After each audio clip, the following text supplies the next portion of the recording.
Agora vamos lá, gente. O J 142 ainda, o J 142, mas e se a omissão, se a manifestação da outra parte não ocorrer com relação ao acórdão do tribunal, TRT ou TST? Então, olha só.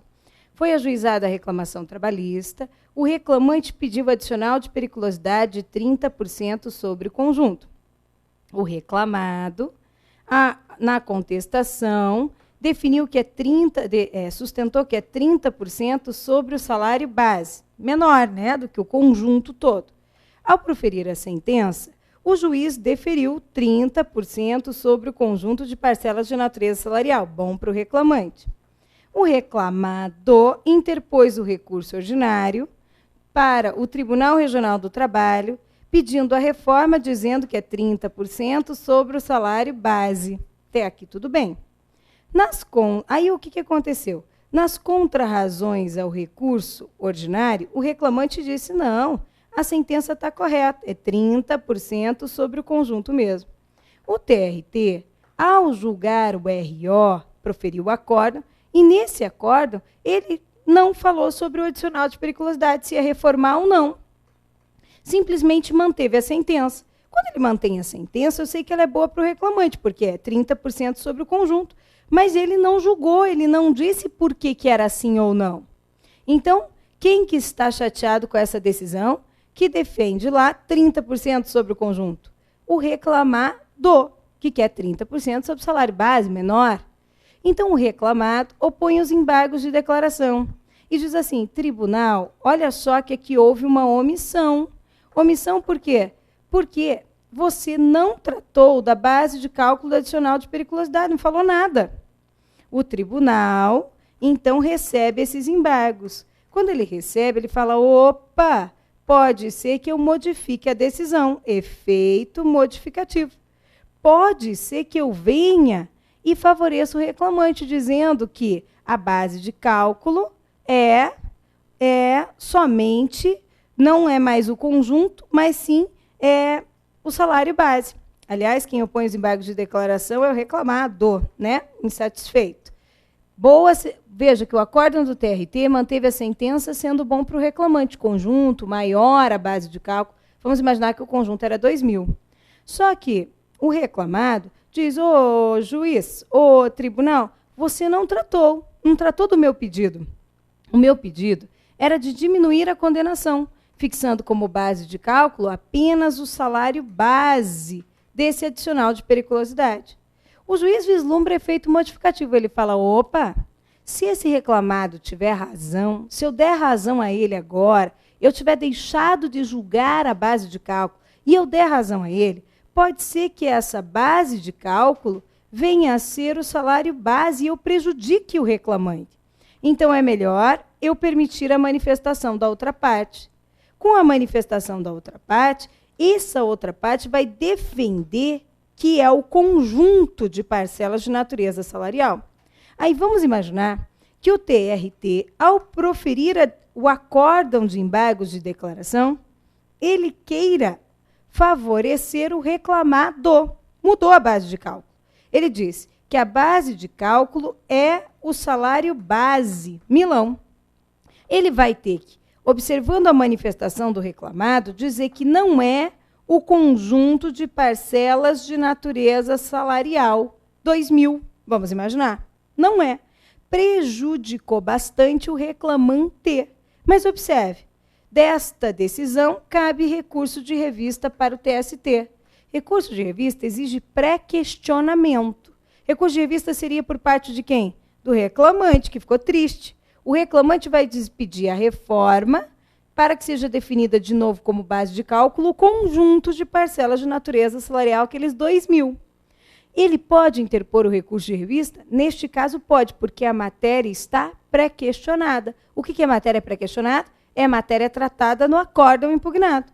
O acórdão diz para a gente que a base de cálculo é o salário base e não o conjunto de parcelas de natureza salarial. Disse que não era o conjunto, por quê? Logo, a matéria está tratada no acórdão, eu posso pedir a reforma deste acórdão sem problema nenhum.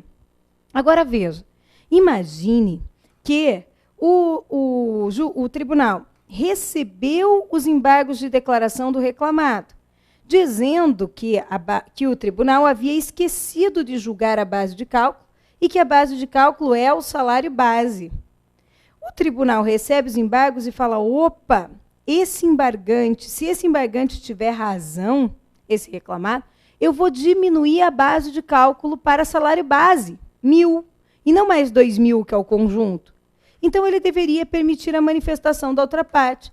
Mas vamos imaginar que ele não permitiu a manifestação da outra parte. A outra parte não pôde sustentar que é o conjunto. E aí ele proferiu o acordo, dizendo, reclamado, você tem razão, é o salário base. Mas ele não adotou tese sobre o conjunto, ficou mudo. Por quê? Porque ele não pôde ler a manifestação da outra parte. Sendo assim, o reclamante, que teve a sua base de cálculo diminuída para salário base, está entristecido, quer interpor o recurso de revista. Ótimo, quer interpor o recurso de revista para dizer que a base de cálculo é o conjunto de parcelas de natureza salarial, aquele dobro, 2.000. Só que, para isso, se exige o pré-questionamento. O que é pré-questionamento? É que a matéria pré-questionada tenha sido tratada no acórdão impugnado. Não foi, porque o juiz não permitiu a manifestação da outra parte. Como o recurso de revista exige o pré-questionamento, não pode o TST adotar a tese lá da contestação, do recurso, não. A matéria tem que ter sido tratada no acórdão impugnado. Não foi. Então, o que é que ele vai poder alegar nesse recurso de revista? Que o acórdão de embargos de declaração é nulo. O acórdão de ED é nulo. Está vendo? Então, sendo assim, se você alegar a omissão do TRT ao julgar o RO, opôs embargos de declaração. Se nesses embargos de declaração o tribunal vislumbrar efeito modificativo no julgado, deve permitir a manifestação da outra parte. Mas se não permitir a manifestação da outra parte, o acórdão de embargos de declaração é nulo. Nulo por quê? Porque a matéria que eu trataria aqui, ele não terá tratado aqui no acórdão, e assim ela não estará pré-questionada e eu não poderei interpor recurso de revista. Quanto àquela matéria, eu vou interpor recurso de revista somente para quê? Para alegar a nulidade desta decisão de embargos. Tranquilo? Então, em síntese, agora os dois juntos. Da sentença, oposto embargos de declaração, o juiz vislumbrou efeito modificativo, ele deve permitir a manifestação da outra parte. Esse é o certo. Não permitiu, sem problemas, sentença de embargos não é nula. Sentença de embargos é válida, porque o que eu trataria aqui, o tribunal pode adotar tranquilamente quando eu interpuser o recurso ordinário. Paralelamente, acórdão de qualquer outro tribunal, TRT, ao interpor o RO, foi omisso, embargos de declaração.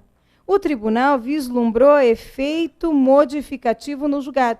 Opa, com esses embargos de declaração eu posso modificar a decisão. Tem que permitir a manifestação da outra parte. Para quê? Para que a outra parte fale X, diga isso, isso, isso, e no acórdão de embargos ele diga isso, isso, isso, ainda que seja para dizer que não concorda. Aí a matéria terá sido pré-questionada, caberá recurso de revista para o TST quanto à matéria XXX.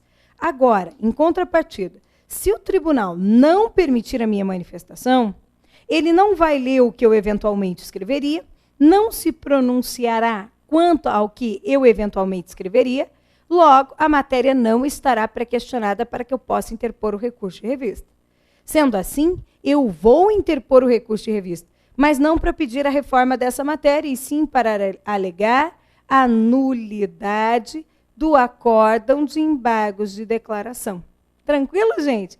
É o J 142 da SDI 1 do TST. Deixa eu ler ela para você. Essa J 142 diz assim: é passível de nulidade decisão que acolhe embargos de declaração, decisão que acolheu os embargos de declaração com efeito modificativo, sem que seja concedida a oportunidade para a manifestação da outra parte, da parte contrária. Agora, o que ele diz? Em decorrência do efeito devolutivo amplo conferido ao recurso ordinário, o item 1 não se aplica às hipóteses em que não se concede vista à parte contrária. Então, em face da sentença. É a parte contrária para se manifestar sobre os embargos opostos em face da sentença. Então, se opõe embargos em face da sentença, o juiz modifica a decisão, tem efeito modificativo, sem permitir a manifestação da outra parte, sem problema, essa decisão não é nula, porque o que ele diria aqui, embora ele não tenha se pronunciado na sentença de embargos, é possível que o tribunal adote. Entenderam, gente? Tranquilo aqui?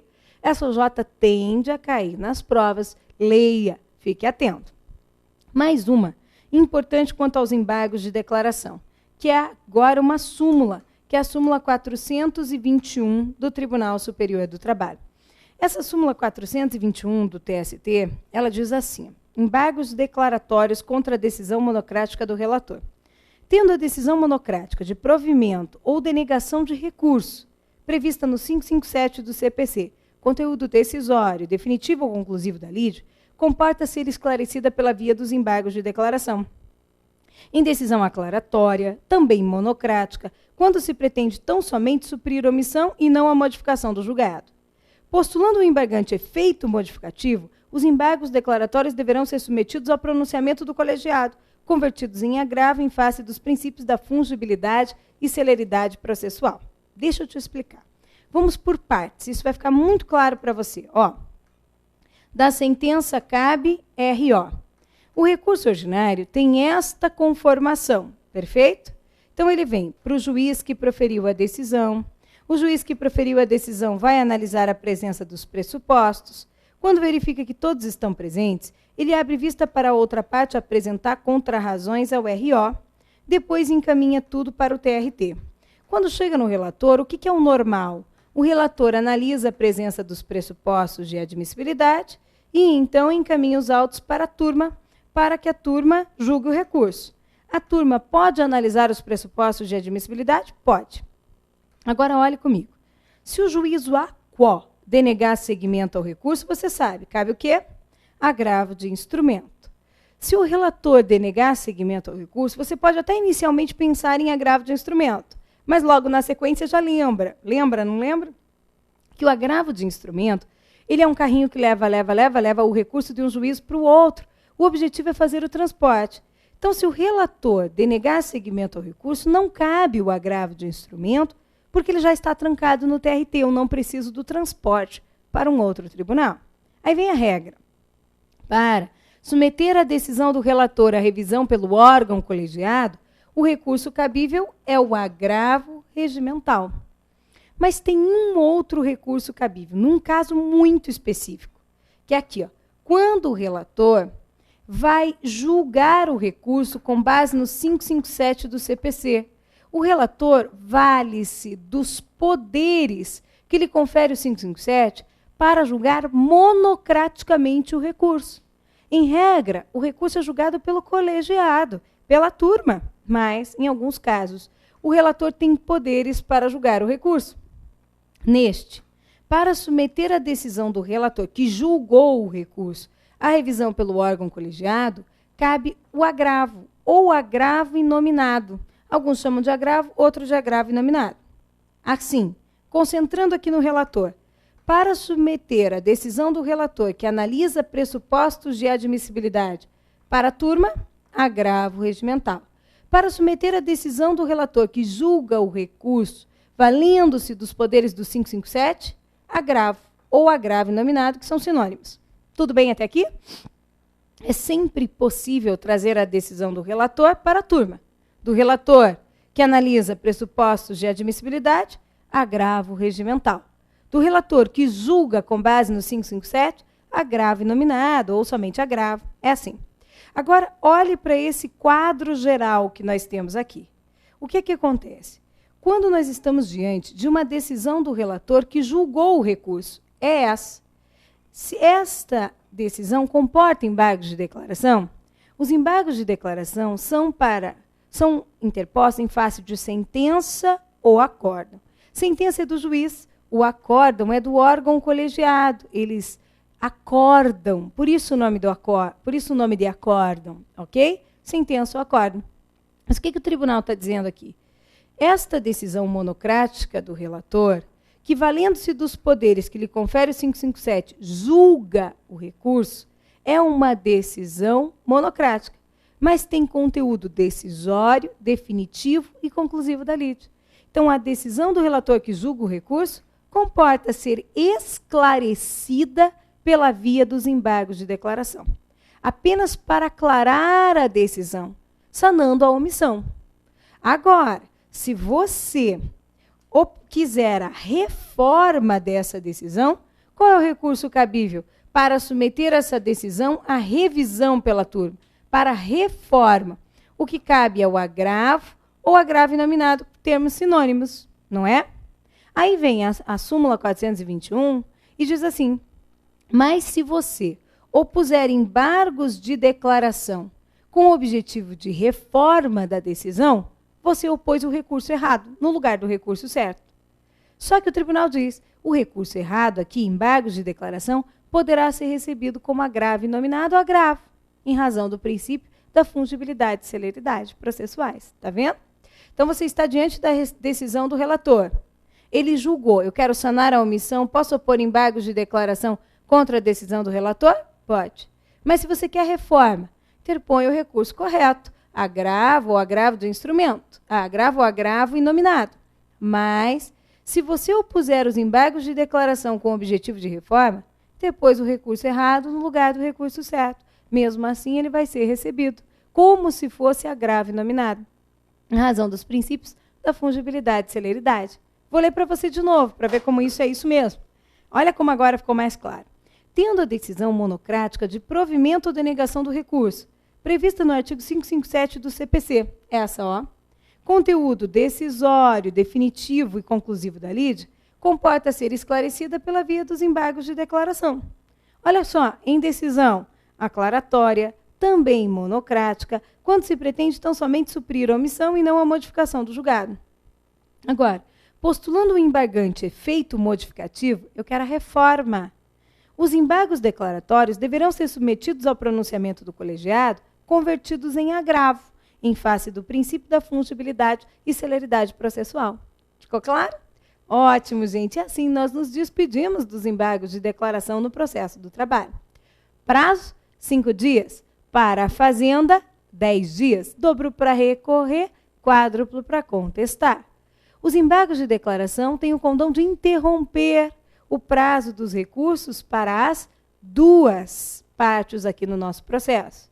Recursos de natureza extraordinária, como recurso de revista, embargos ao TST e recurso extraordinário, exigem pré-questionamento. O que é o pré-questionamento? Matéria pré-questionada é matéria tratada no acórdão impugnado. O acórdão impugnado tem que ter adotado tese a respeito da matéria em relação à qual eu quero recorrer através desses recursos que vimos agora. Então, matéria pré-questionada é tratada no acórdão impugnado. Vimos que, se em face da sentença eu opuser embargos de declaração e o juiz modificar a decisão sem permitir a manifestação da outra parte, sem problemas. A sentença de embargos não é nula. Se eu tenho um acórdão do TRT, por exemplo, oponho embargos de declaração, com que objetivo? Sanar a omissão, por exemplo. O juízo modifica a decisão sem permitir a manifestação da outra parte, então esta decisão é nula. Posso interpor o recurso de revista alegando a nulidade sem problema nenhum. E aí, por fim, a súmula 421 do Tribunal Superior do Trabalho, que vai deixar claro, se você quiser opor embargos de declaração para sanar a omissão, também pode fazê-lo quando se tratar de decisão do relator que julga o recurso. Mas se quiser a reforma, é por meio de agravo ou agravo inominado. E os embargos de declaração opostos errados para a reforma serão recebidos como se fosse o recurso certo. Beleza, gente? Vamos em frente. Agora sim, nós encerramos os recursos no processo do trabalho. Falta falar do agravo de petição. Só que o agravo de petição é um recurso da execução. Então, ele vai entrar no pacote do tema que nós começamos a tratar agora, que é a execução, a liquidação e a execução no nosso processo do trabalho. Ok, gente? Bom, e com relação a ela, as primeiras considerações. Primeira consideração importante é o disposto no artigo 889 da CLT. O que ele estabelece? estabelece que se aplica subsidiariamente no processo do trabalho a lei dos executivos fiscais. Só que não basta que haja omissão da CLT na execução para que possamos aplicar a lei dos executivos fiscais. Se exige mais, se exige, além da omissão da CLT, também compatibilidade. Compatibilidade entre o que e o quê? Compatibilidade entre a norma a ser aplicada e os princípios gerais do processo do trabalho. Compatibilidade. Então, na execução, não se aplica subsidiariamente o CPC, ou a legislação processual comum como um todo. Se aplica a lei dos executivos fiscais. Ok? 2. Outra coisa importante é quais são os títulos executáveis na Justiça do Trabalho. É comum perguntas de provas nos questionando se isso é título ou não é, se é judicial, se é extrajudicial. Os títulos estão aqui, no 876 da CLT e também um que vem lá da Constituição, eu vou explicar já para você. Então, são títulos executivos aqui no processo do trabalho. As sentenças transitadas em julgado. Quais são estas, gente? É aquela da qual não foi interposto recurso ou já se esgotaram as vias recursais. Por exemplo, da sentença você sabe que cabe RO no prazo de 8 dias. Só que se nenhuma das partes interpuser o recurso ordinário no prazo de 8 dias, o que acontece aqui? Trânsito em julgado. Acabou. Agora nós vamos dar início a uma execução. Que execução? Execução definitiva. Vamos calcular quanto deu nessa sentença, executar, penhorar bens, vender o bem, pegar o dinheiro e dar para o exequente. Então, sentença transitada em julgado é um título executivo judicial. Depois, as sentenças das quais tenham sido interpostos recursos sem efeito suspensivo. Sem efeito suspensivo. Por quê?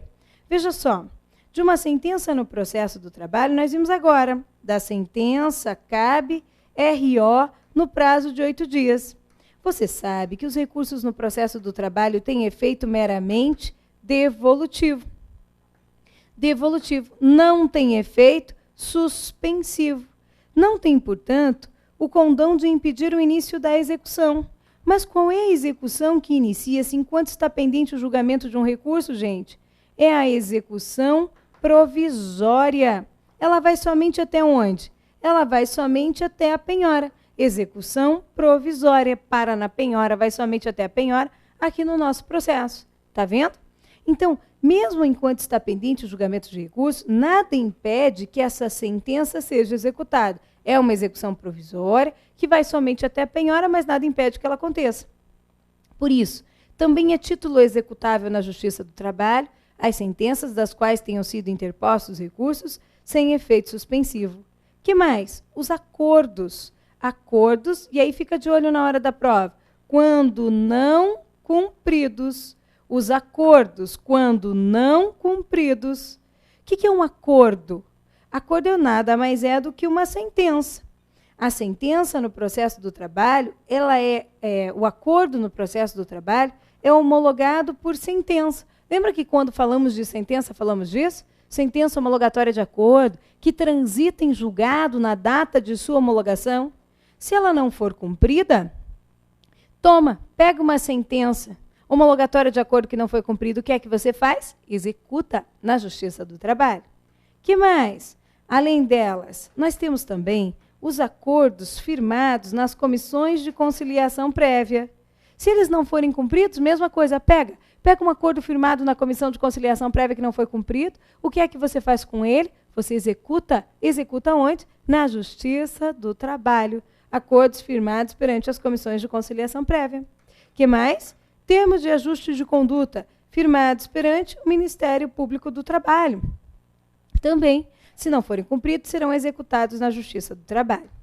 As sentenças transitadas em julgado, título judicial. Sentenças das quais tenham sido interpostos recursos sem efeito suspensivo, título executivo, judicial, sentença. Acordos quando não cumpridos, título judicial, é uma sentença homologatória de acordo. Agora, os acordos firmados perante as comissões de conciliação prévia são títulos executivos extrajudiciais. Termo de ajuste de conduta firmado perante o Ministério Público do Trabalho. título executivo extrajudicial. Estes são os títulos executáveis na Justiça do Trabalho. Aí vem o examinador e diz que o empregado quer executar um cheque sem fundo emitido pelo empregador. É na Justiça do Trabalho? Não. Cheque não é sentença transitada em julgado, não é recurso sem efeito suspensivo, não é sentença da qual caiba recurso sem efeito suspensivo, não é acordo não cumprido, não é acordo firmado na comissão de conciliação prévia e não é termo de ajustamento de conduta não observado. Então não cabe, tá vendo?